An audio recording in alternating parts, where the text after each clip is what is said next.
Hello guys, and to another video.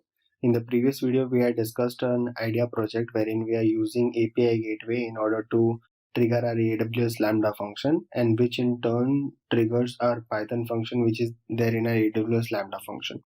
So what we had checked is how we can do get and put methods using the particular API gateway, and which will help us trigger the particular function.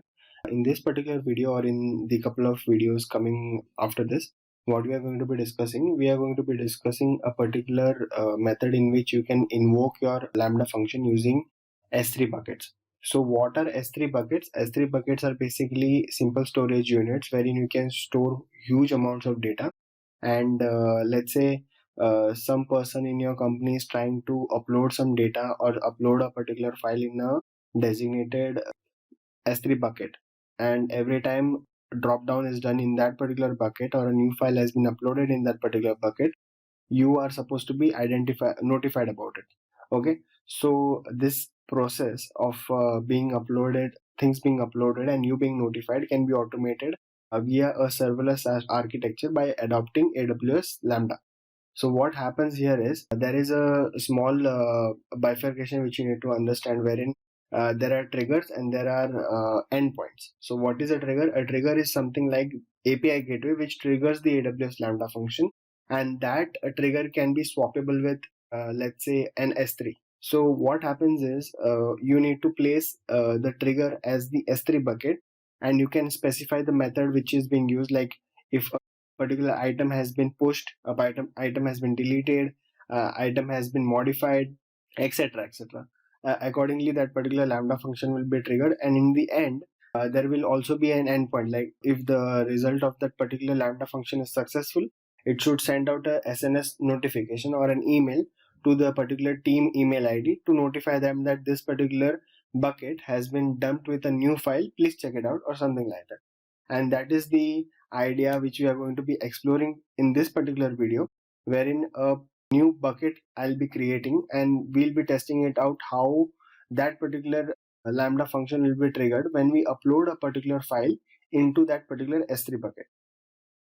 So before going ahead, let me give you a very small overview of what the code will look like. Code will be very, very simple.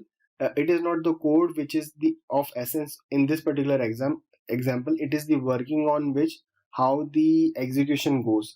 Like for example, the flow of execution starts with the person uploading the contents to that particular S3 bucket, right?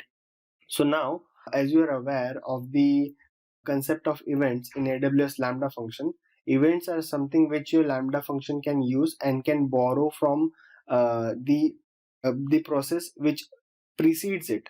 And the process which precedes in this case is the S3 upload or object upload to the S3 bucket. So the object upload to the S3 bucket in turn creates some kind of a response, and that response serves as the event for your particular Lambda function. Hence, the event over here which we are mentioning over here is a variable which will hold the response which it receives from the response which is created when you upload the object in your S3 bucket. I hope that makes things clear. It is a little bit complex, hence I am reiterating myself. So I'll repeat once again, this particular event variable which we are passing to our AWS Lambda handler function is going to be storing the response of the process which we use to upload an object to the S3 bucket. Now, in the next line, what I'm doing is I'm just querying this particular event variable. Since it is going to be a huge hash, it is going to be a huge dictionary. So hence I'm using these particular indices in order to filter out the actual data which I want. So here what I'm going to get is I'm going to get the name of the file which I'm uploading, and then I'm just printing it out. So without any further ado, let me just go to my particular AWS console and create the Lambda function itself. And before I go ahead, let me give you a small example of what the response will look like, which this particular event variable will be storing.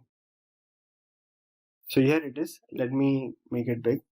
Okay, I hope it is visible. So what this particular event variable will be storing is this entire dictionary. and this entire dictionary will be holding a key value named records, and which will be holding a huge list, which will be containing a huge list as the value. As you can see, this particular value list contains in written quite a few dictionaries, and those dictionaries contain quite a few dictionaries in written as well. So in all, it is a very complicated and a little bit nested dictionary. So hence the reason we have to use these particular filters like this.